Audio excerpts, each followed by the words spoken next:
Hi.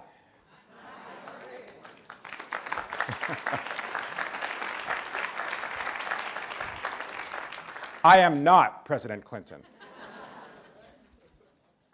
I'm Rick Stengel. I'm the editor of Time, and I'm delighted to be here and delighted to be a co-host for Chicago Ideas Week with Brad, with the mayor. It's a fantastic thing. As we said last night, cities, the derivation of the word city is civitas, which means citizen. And civitas is the basis for civilization, and ideas are the basis of civilization. So Chicago Ideas Week is something that is really going to contribute to civilization, and I'm about to introduce a man who, in one person, will have more ideas in the next 45 minutes than maybe the whole rest of Chicago Ideas Week. Now, okay, he's listening. But I wanted to say, too, Bill just finished the 7th annual Clinton Global Initiative in New York. And I can talk about all of the things he did as president, but what he's doing with CGI is something that has never been done in human history, and there's only one person who could do it, and that's Bill Clinton. Over the last 7 years, he has raised $69 billion that's going to be spent in over 180 countries that will affect 400 million people, and he's doing it in real time, and it's really an amazing thing. So, President Clinton, come on out.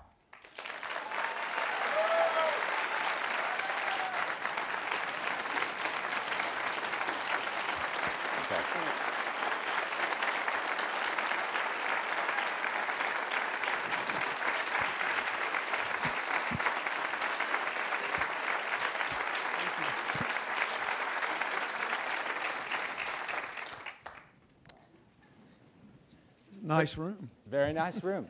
The Secret Service wouldn't allow too many people to sit in the first 2 rows.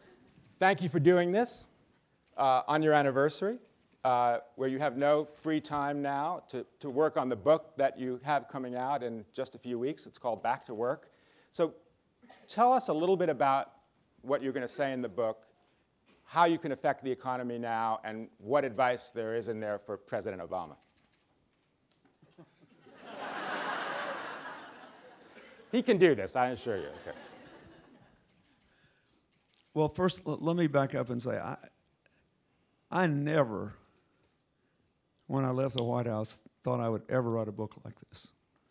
I threw myself into my foundation work. As you pointed out, we do this global initiative every year, and we have a massive project with the American Heart Association called the Alliance for a Healthier Generation, trying to turn the tide on childhood obesity at home, and we have economic projects in Africa, Latin America, and the United States, and our healthcare project works in 70 countries trying to help get the world's least expensive, high-quality AIDS medicine and malaria medicine and build health systems. So I didn't really think I'd be doing this. But in 2010, and when I went around the country campaigning, I basically started going to events to help Democratic members of the Senate and House who had supported Hillary, because she's got this job where she can't participate in politics, and I wanted to honor their support. I wound up doing 130-something events for people who supported her, President Obama, somebody else. I didn't care anymore because I thought the election, because I didn't care about that in that context, because I thought the election had become a wild distortion of what was really going on. It shed more heat than light. And we had one more election where people were told the government would mess up a 2-car parade. And the cause of all of our problems is bad government. And I have had a lot of exposure over the last 30 years or so to what's working in the rest of the world. 12 years as a governor, 8 years as president, and then a decade afterward. And the only successful societies on earth have a good market economy, a smart government, increasingly a rising non-governmental sector like my foundation and the Gates Foundation and a million others in America of all sizes, some of which are doubtless represented in this room. And the only thing that's really working out there are people building networks of cooperation to maximize their strengths and minimize their weaknesses and create opportunity. So that's why I wrote the book. Essentially what the book says is you can't get there with an anti-government strategy, and we've been asking the wrong questions. You may not get the right answer if you ask the right question. You will always get the wrong answer if you ask the wrong question. And that's why there's so much trouble in Washington today. I think we're majoring in the minors. And so my theory is on the job situation. If you look at the last 500 years, when you have a financial crash, it's fundamentally different from a business cycle recession. And all these crashes that are of any significance, literally going back centuries, take between 5 and 10 years to get over. The president got hobbled early because he had, when he passed the stimulus bill and the other things that happened in 2009, he was operating on the latest economic data, which said that the American economy shrunk, had of 3.8% at its lowest quarter. Then, after he's been in office over a year, they said, oh, we got the final figures, and the real shrinkage was 7.5%. So, in fact, the stimulus bill worked almost exactly as it was predicted to do, except it started from a lower base. So I started with that, and I said, so what are we going to do now? If you're worried about the debt, and I am, and I hope I have some credibility on this because I gave you 8 of my 8 budgets, 4 ran surpluses. And let me tell you, when we passed the budgets, we did not think that they would lead to 4 surpluses. We thought they'd lead to 1 or 2. What happened was we had so much growth that more people were working, fewer people were taking government supports, they were paying taxes, and the thing happened quicker, which makes the point I want to make to you today. You cannot bring this debt down unless you have spending cuts, new revenues, and growth. And the growth has to come first. We've got to get this economy going again. That's basically the argument of the book. How should we do that? First, we have to realize what the problem is. The problem is, after a financial crisis, people are reluctant to spend. Personal savings has gone up in America. That's a personal and family virtue, but it creates a collective problem for us. People don't want to spend money. Banks are more reluctant to lend because they overdid it on the housing and a lot of other things. And so businesses, therefore, become more reluctant to hire. In this book, there are almost 50 suggestions of things we can do, but I'll break them into simple blocks instead of boring you with that and giving up the possibility of all these sales. The first thing we have to do is to try to go where the money is. I'm old enough to have been raised in a generation of people where every kid was told the apocryphal story about the famous bank robber Willie Sutton, who said he was asked, why do you rob banks? And he said, because that's where the money is. Banks have approximately $2.2 trillion in cash reserves uncommitted to loans. Corporations headquartered in America but operating globally have about $2 trillion that has not yet been invested in other countries, are devoted to stock buybacks or executive and employee compensation in America. Clearly, they would like to invest the money in America, or at least some of it, but there are obstacles to that. So the first thing we need to do is what can we do to get the money? On the corporate side, I think it's important to recognize that a lot of this money is being held overseas because America is now the only wealthy country. The last 2, besides us, just changed their laws, which impose the American corporate tax rate on money earned overseas when it's repatriated, minus whatever they paid in other countries. Nobody else is doing this. President Bush and the Congress tried to bring some of this money back in 2004, and as I remember, they offered the corporations the opportunity to bring it back at a 5.4% tax rate, and almost 100% of the money was used to buy back stock, raise stock value, and raise executive compensation. And the corporations that took most advantage of it proceeded to lay off tens of thousands of people. So there's a lot of hostility to repatriation. On the other hand, our corporate tax rate is 36%, and only 35 now. It's the corporate tax rate. Only Japan is higher, and as we all know, for other reasons, companies don't leave Japan. They stay there. And they're much more rooted to the Japanese culture and society than American companies are that put jobs all over the world. So the average corporate tax rate of our European competitors is about 24%, 24 to 25. Our tax take, that is what we actually get as opposed to the tax rate, is 23%. And that's because we have a wide variety of credits and deductions that fall even unevenly on corporations. That is, a lot of corporations are paying 35%, a lot of others are paying 17, 18. So this is an area ripe for bipartisan reform. I think the president and the Republicans in Congress and the Democrats in Congress could agree to try to get the corporate tax rate as close to the tax rate as possible. And if we lowered it, let's say to 25% or 26%, it would make a big difference. The one deduction I would not favor getting rid of is the tax credit for research and development. We are already, there are about 16 countries that have a more generous R&D tax credit than we do, and I think that really matters, particularly in the high-end manufacturing, the information technology, the sort of biotechnology breakthroughs we want to make in the coming decade. But I think they ought to reform the corporate tax system. While they're doing that, I think there should be a new deal to repatriate the corporate cash. There's a lot of money. I think we should offer corporations a choice. If you bring this money back and you hire Americans and you can document that your net hiring is increased, then the expenses for every one of those Americans will not be subject to any tax. You can bring it back for nothing. If you want to bring it back and raise your own pay, then pay the capital gains rate. We'll take the money and put it into an infrastructure bank and put the American people back to work building roads and bridges and railways and water systems and all the things we need to do, including a new, better broadband network and a national electrical grid that's efficient. So that's first, you could get that money.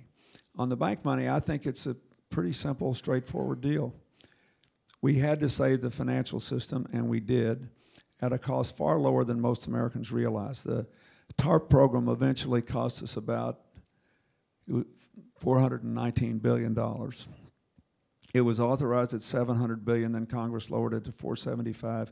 Of that 400 and whatever I just said, $19 billion, you've gotten all but about $100 billion back. It's been repaid, and it's estimated that all but $19 billion will be repaid, and that given the earnings that the Federal Reserve will have on the securities they also bought in companies, they put about $1 trillion more into the system to try to save the financial system. In other kinds of investments, it's been estimated by a lot of people who studied this that the taxpayers would actually make about $40 billion on the financial relief package. But the problem is we did all that and we didn't address the underlying home mortgage problem. One reason the United States actually was moving out of the Great Depression by the mid-30s is that the people who issued mortgages still owned them. You didn't have all this, not only didn't have a secondary market like Fannie Mae and Freddie Mac, you didn't have the securitization of mortgages, subprime and otherwise. So the Roosevelt administration set up a program to essentially take the defaulted houses off the market. And they either rented them out or otherwise maintained them, and then they dribbled them back on as the economy picked up so they could cut the depression in housing prices in a hurry and enabled a quicker recovery. What's happened now is while the banks in theory could loan money, while they have $2 trillion in cash reserves, in the aggregate, banks only have about $200 billion in bad mortgages that they own, that they have to save the money for. But it's freezing everything. And so I think the next most important thing we could do is include do what we did with the banking system, with the mortgage system. I think that these the homes that are worth less than their mortgages, the mortgages ought to either be written down or the terms extended at the current low interest rate. This is the lowest interest rate we've ever had for mortgages, 4%. And the government has in the bank about $50 billion they could use to contribute to that. I think that if you're worried about the moral hazard of the mortgage write-downs, you could even have the provision that if the homes rise in value when they're sold, then the lender that gave up something on the front end to lower the principal should get part of the profit. And you can split it that way at the end, but this is killing us. Then the people who still can't make the mortgage payment, I believe should be offered the opportunity to get a 5-year lease on the home and just pay a low lease rate just to keep them off the market and stop the depression. You pay a lease, a monthly rent, basically would be maintenance, utilities, taxes, and a little more for the cost the banks have to handle the thing. And they should be given the right to reconvert to a mortgage.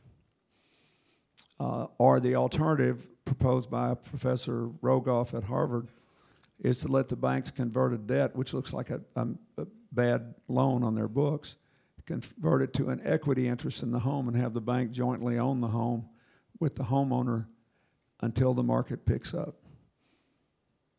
That may sound like a quirky idea to you, but trust me, it works. In the 1980s, when we had a lot of little state chartered banks in Arkansas and the farmers were having a rough couple of years, the banks didn't want to foreclose on the farms. They couldn't run the farms. They knew it would come back, but they had all this bad debt on the books.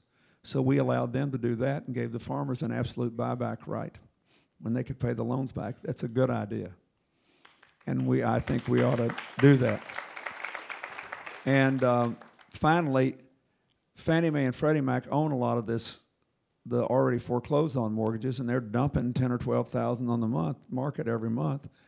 I think we ought to rent those out and stop the dump. You've got to clean this debt up. If you look at, again, if you want this to take 10 years to get over, we can do what Japan did. They never fixed it. And they had lots more money than we did. They had a 20% personal savings rate. They drove their public debt up to 200% of GDP, building the world's most wonderful infrastructure, which will help the Japanese for another 50 years, but it didn't put the country back to work. So my belief is you got to loosen the money, fund infrastructure, and then you have to find ways that people can just say yes, where the financing is good. And if you want to talk more about that, we can. But the easiest thing to do, based on my experience in America and around the world, would be to retrofit every building we can possibly retrofit. You could put 1 million construction workers back to work in 6 months if you organize it right. And nobody would be out any cash because you could allow the contractors to be paid up front by people who fronted the money. The AFL-CIO was raising $10 billion to do that. And then you allow the people that put up the capital to be paid back from utility savings only. So that's what, in the Empire State Building's case, the project we worked on, Johnson Controls, the energy service company that oversaw the project, guaranteed 38% savings, 38% lower utility bills. And the Empire State Building self-financed. They'll pay it off in 4.5 years, after which there'll be a 38% drop in utility rates. If they had had to borrow the money, it would have been about 6 years, but the economics are the same. You could do every school, every state, county, and local building, every hospital, every museum, every library, every commercial building without a lot of encumbered indebtedness, and it basically self-finances. It's almost too good to be true, but if you allow people to pay it back only from their savings. So that's where I'd start.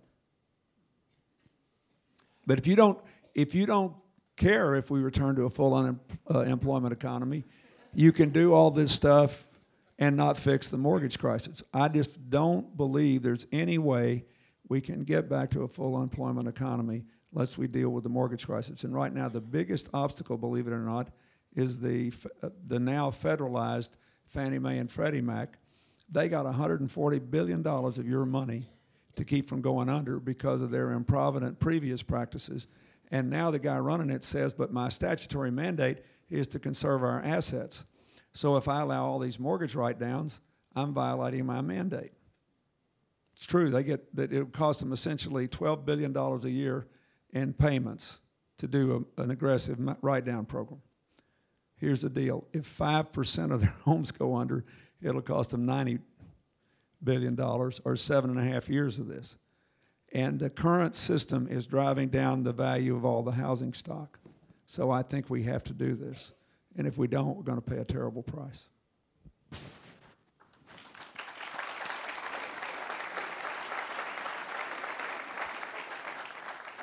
So, Mr. President, you've been very efficient because you've gone through the first 8 of my questions now. But I do want to get back to something you said, and it does also relate to the book. And it's about unemployment. And I know unemployment can't be separated out as something that is different from all of the economic ailments that we have. And you've talked about this historically. Economists talk about whether we're going through cyclical or secular changes, whether it's a long-term change, a permanent change versus something temporary. Why can we really even envision a full employment society, in the sense that don't we have to learn to live with a higher level of unemployment than we've gotten used to in the past? No. But we will if we're not prepared to do what it takes to generate more jobs. That is, the problem America's having now is some of it's cyclical. It's a part of this horrible crash and could be a very long cycle. And some of it is structural.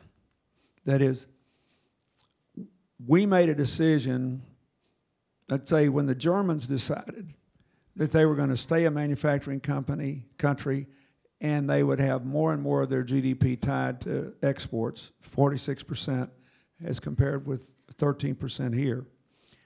We made a decision that we'd go into services and consumption and finance, and we'd focus on that. We gained manufacturing jobs in 6 of the 8 years I was president, but the problem was manufacturing is the most productive of all sectors of the economy. So every single year, fewer people will be able to produce the same output that more people did the year before. That means if you want to grow that sector of your economy, you have to keep making new things. And it is not a totally free market activity anywhere in the world. The Chinese just spent $34 billion more to encourage the production of various green technologies that they hope to install all over China and export to the world. So at a minimum, what you have to have is a source of new employment that is significant every 5 to 8 years.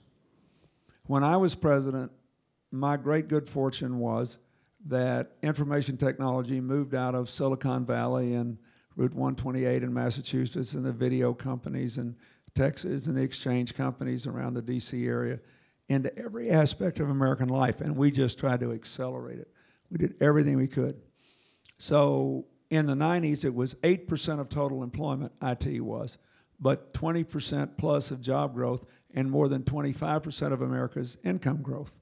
So it's the second 4 years I was president, the only 4 years since 1981 when the incomes of the bottom 20% actually rose slightly more than the incomes of the top 20%, because we did that. So if you want to have 4 or 5% unemployment again, you got to have a much broader job-generating strategy. And you ask about my advice to the president. I think what he did the first 2 years on the green energy stuff, notwithstanding this one loan that's become so controversial, it's the only loan that's gone bad. The program was started during the Bush administration, and every Republican on the relevant committee voted for it when it came out for the floor, because they knew that we had to do something to get back in the competitive game. I don't object to looking into it, and if somebody made a mistake, you ought to know. But the idea of being competitive in green energy is important. Green technology jobs have grown more than 8% in the last several years, more than twice the average growth of jobs in the overall economy. That's what you have to do, and you have to do it with a lot of different things if you want a low unemployment economy. It's really important in America. This country is so culturally wedded to the work ethic. It's about way more than money. It's about your ability to provide for your family and also how you feel when you wake up in the morning and look in the mirror. It's a huge deal. So I do not think we should become accustomed to 9 or 10% unemployment, especially the way it's measured today. This unemployment rate is not 9%. My last year, we had 64% of the workforce, of the eligible working age people in the workforce. It's the highest we ever had. It's already dropped under 59 now. The real unemployment rate is at least 15%, and that doesn't count the people who have part-time jobs who want full-time jobs. So no, I don't think we ought to put up with it. I think we ought to try to overcome it and see if we can't beat the odds. What do you make, Mr. President, of the Occupy Wall Street movement? Do you see it as a counter to the Tea Party? Do you see it as a real grassroots movement or not? And how do you see the Democrats kind of playing into that during this election year? Well, first of all, the Occupy Wall Street movement, insofar as it's a movement, I read all the articles on it, and I've read a lot of the interviews with the people. It has a lot in common with the early Tea Party. You go back and read what those working women in suburban Atlanta who got this whole thing started, what they said in the beginning. They were against unaccountable power from top to bottom. So they were for a lot of policies that I didn't support. They didn't want the banks bailed out because they said the banks caused this by, becoming over-leveraged. They were absolutely right, but we'd have been in terrible funk if we had allowed the banking system collapse. They didn't want people with bad mortgages to get mortgage relief because they said they were stupid to take them out in the first place. Well, that might be right, but now it's hurting everybody. Look, if you live on a block where somebody else's house has been foreclosed on, the value of your house just went down. Most of the people that work for me, I don't want to embarrass them, but the people on my Secret Service detail, most of them have families, most of them own homes. Most of them's houses have dropped in value. They hadn't missed a single mortgage payment. They didn't take out subprime mortgages. This is hurting everybody. They were against bailing out Detroit because they said Detroit made their own bed. They ought to have to sleep in it. That's great, but there'd be 2 million fewer jobs in this country today if the president and the Congress hadn't moved to save the auto industry. Instead, there are 80,000 more people working in it. So I didn't agree with their policies, but their impulses were good. So the Occupy Wall Street crowd basically said, I'm unemployed, and the people that caused this, they have their jobs again, they're getting their bonuses again, and their incomes are high again. There's something wrong with this country. The political system's not working for me. So I think it can be a good, positive debate. But as you and I were talking about backstage, it's kind of like the Arab Spring, which was profoundly moving to me, seeing all those young people interviewed in Egypt and in Tunis. They knew what they were against, but they weren't sure exactly what they were for. And they were organized through the internet to express their protest, but you got to be organized on the ground if you want to make political change. That's why we're seeing all these terrible aftershocks in Egypt, like the killing of the Copts, the Coptic Christians, which is a terrible thing. It's because the impulses of the people who were in Tahrir Square were basically progressive and open, and they wanted to build a modern, inclusive state, including for the fundamentalist Islam Muslims who wanted to live in their own way. But they had a vision, they had no program, and they had no organized political party. That's the problem the Occupy Wall Street people have. So we're on Arab Spring. Let's stay there for a sec. Is this a world historical change that we're seeing, or is it something which is cyclical? Are you optimistic about something like representative democracy coming to these countries in the Middle East, or is that just a wish that will never happen? I think, well, I don't know, and neither do you. I try to force myself to say I don't know once an hour. No. It's a. You just think about all the things we don't know. Most people are embarrassed to say it. Oh, I'm going to answer that, but let me just. You know what the biggest. America has overcome all these prejudices we have. You know, we're not nearly as gender biased as we used to be, not nearly as racist as we used to be. We're not as anti-gay as we used to be. The only bigotry we've got left is we just don't want to be around anybody who disagrees with us. You think about it. When Jimmy Carter, when Jimmy Carter and Gerald Ford had that real close race for president, there were only 20% of the counties in America where that either one of them won by more than 20%. It means people were having arguments in barbershops and beauty salons and coffee shops. By the time John Kerry and George Bush had their close race, 48% of the counties in America voted for one or the other by more than 20%. I want you to think about that. It's part of the problem of political paralysis in Washington, is that we are disaggregating ourselves and we just want to be around people. All right, we got enough problems in life. Why do I have to be with somebody that argues with me? It's a serious challenge. Here's what I think about the Arab Spring. First of all, before any of that happened in Tunis and Egypt, there was a profound self-initiated reform movement going on in the Arab world. Don't forget, years ago, the king of Saudi Arabia organized every Arab country except Syria and Muslim countries as far away as Indonesia to promise Israel that if they gave the Palestinians a state, they would immediately recognize Israel and attempt to form a political, economic, and security partnership with them. What did that mean? It meant they were ready to stop using Israel as a phony whipping boy for their own problems, number one. And number two, they thought they had a real adversary in Iran. Then King Abdullah in Saudi Arabia built a university in a separate town way away from Riyadh or the other cities, which is now the world's center for separating Siamese twins, among other things, and where men and women could go to class together for the first time, and the women didn't have to be covered, and there are now more women than men in colleges in Saudi Arabia. I went to an event that a friend of mine sponsored honoring the 40 fastest growing businesses in Saudi Arabia. It was really sweet. I could have been in Toledo at a Chamber of Commerce meeting. It was really, so they brought the 40 people up and they stood on little risers, you know. And we all clapped for them, and one of them was a Saudi woman whose head was covered but who did not have a veil, and she and the other guys started high-fiving each other when they were recognized. It may sound like a little thing to you. It's a big thing there. And it was in Riyadh, the most conservative city in the country. The UAE is hosting the international branch of New York University. Qatar has a university complex in which my alma mater, Georgetown, and the people who saved my life, the Cornell Weill Medical School, and others are there.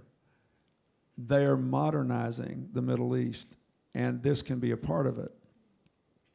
The problem that we have in Egypt is that the broad secular middle class and the educated young people, 400,000 people, still get a college degree in Israel and Egypt every year. And they don't create anything like 400,000 college-level jobs. All these people would create a good Egypt if they were organized and knew how to do it. So I think it's going to be a ragged process, but I think the movement to a more positive future is probably irrevocable unless something really terrible happens.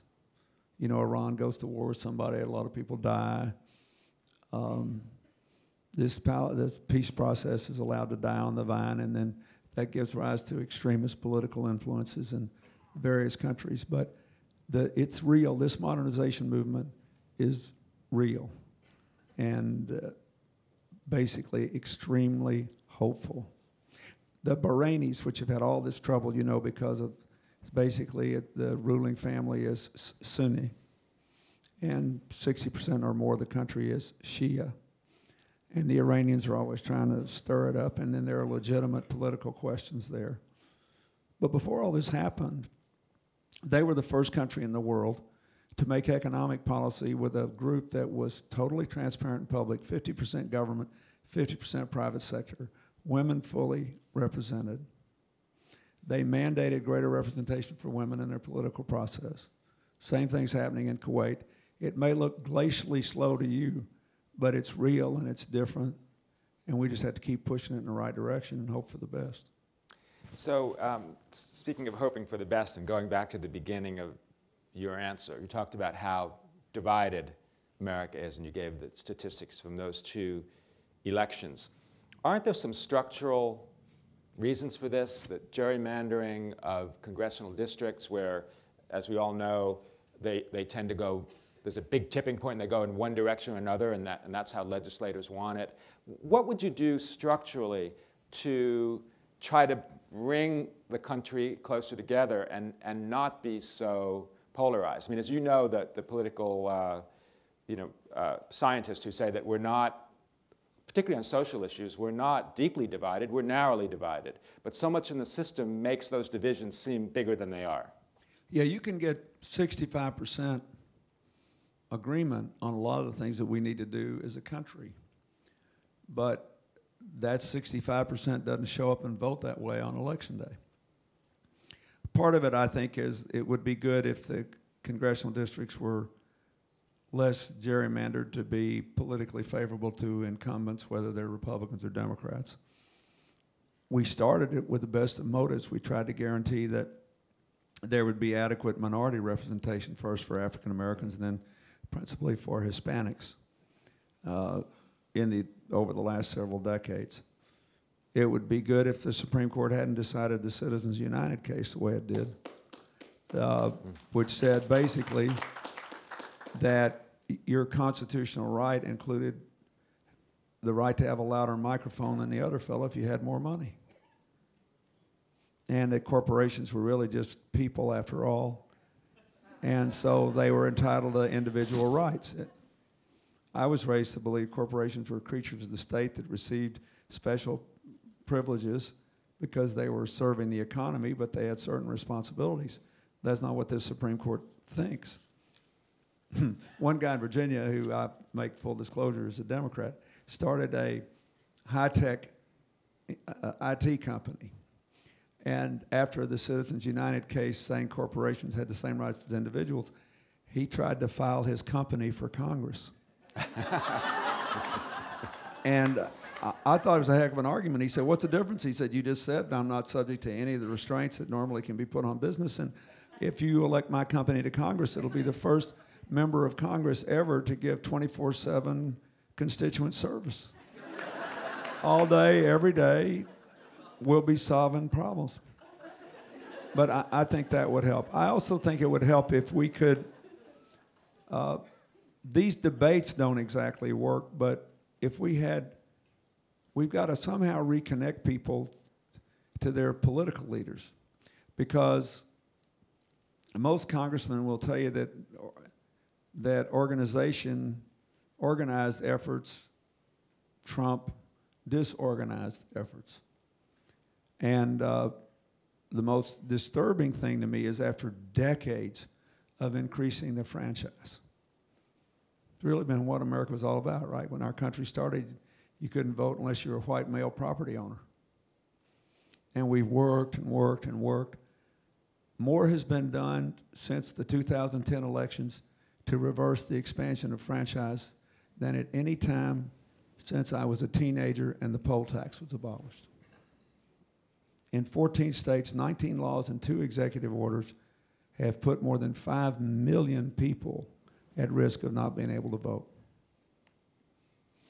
In tech, all these photo ID requirements, who doesn't have a photo ID? A huge percentage of your fellow Americans don't have photo IDs.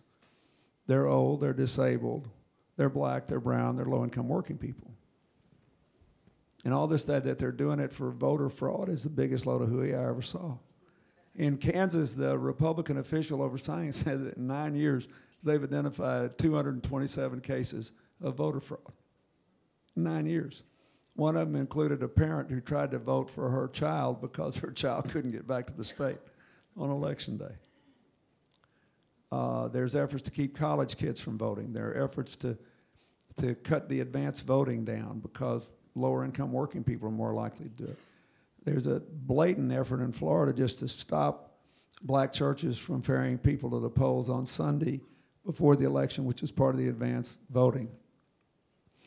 Montana, because it's a small state and you can monitor everybody and check people's legitimacy quickly, had same-day registration and voting, and they just got rid of it.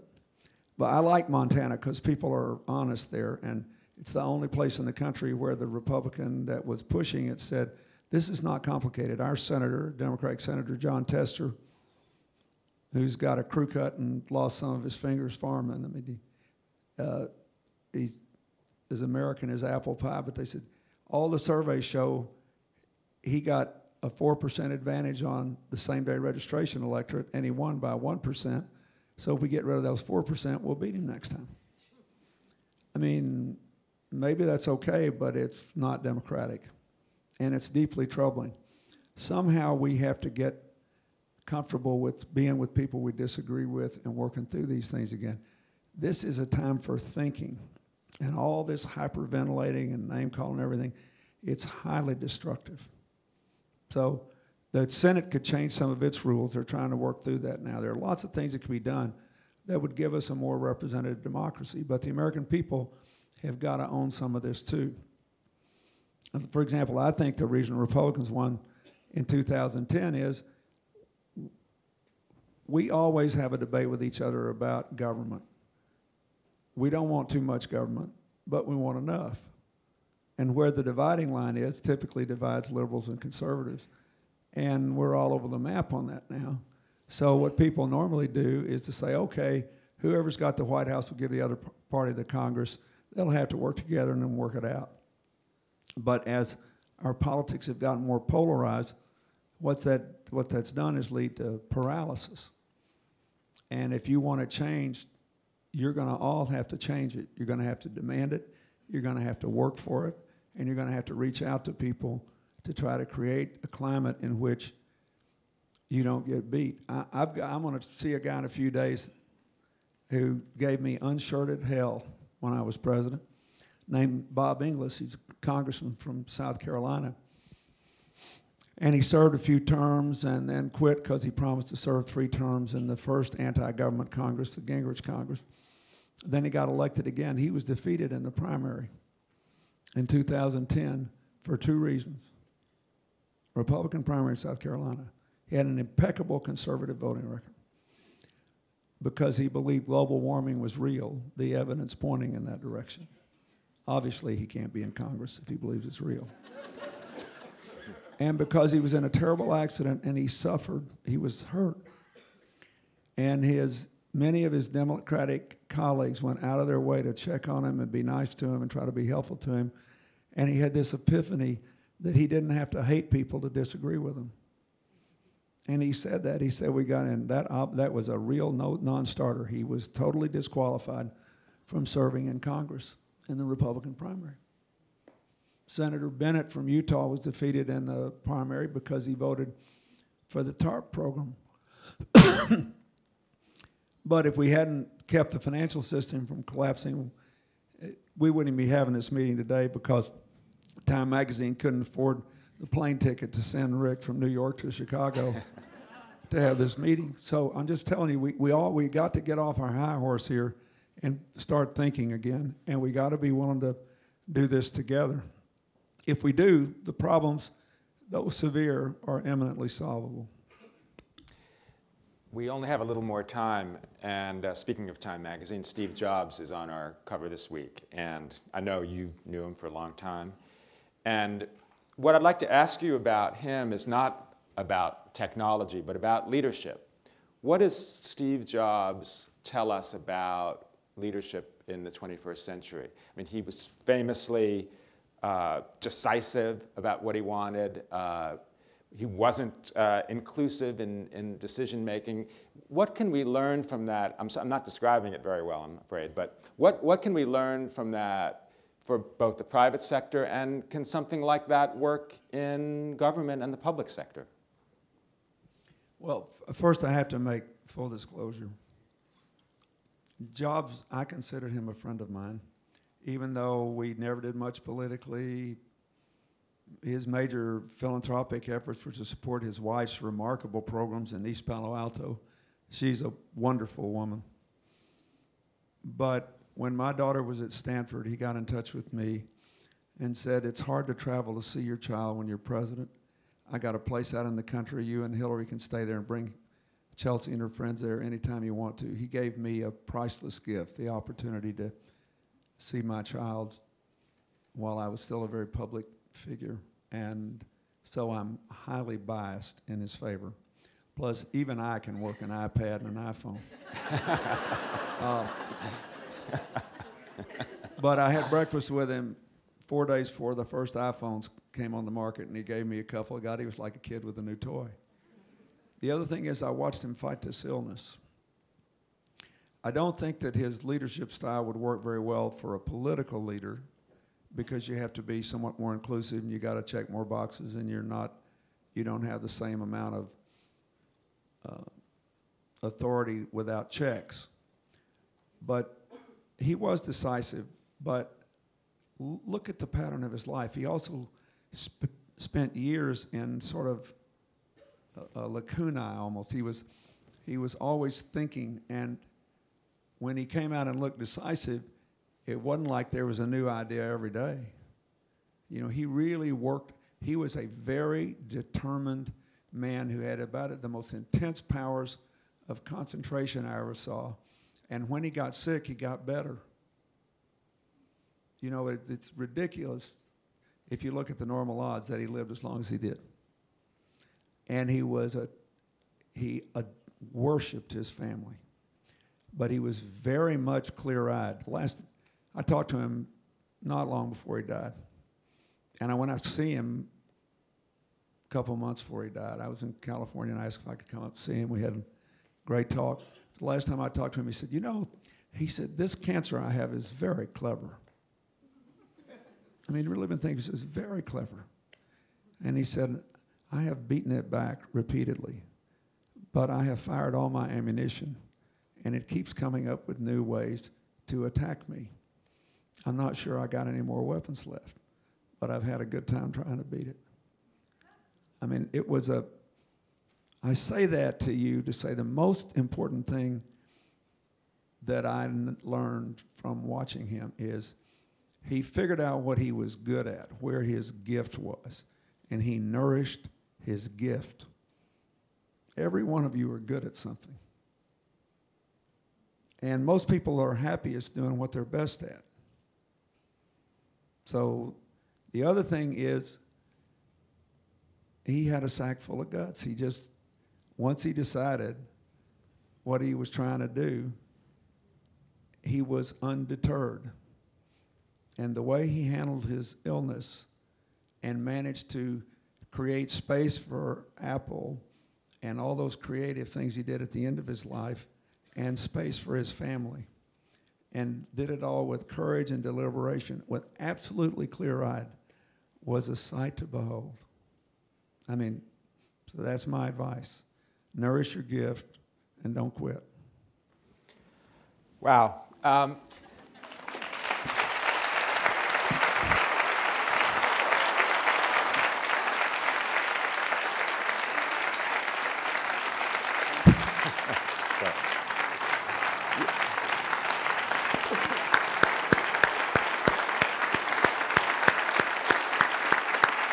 That was great.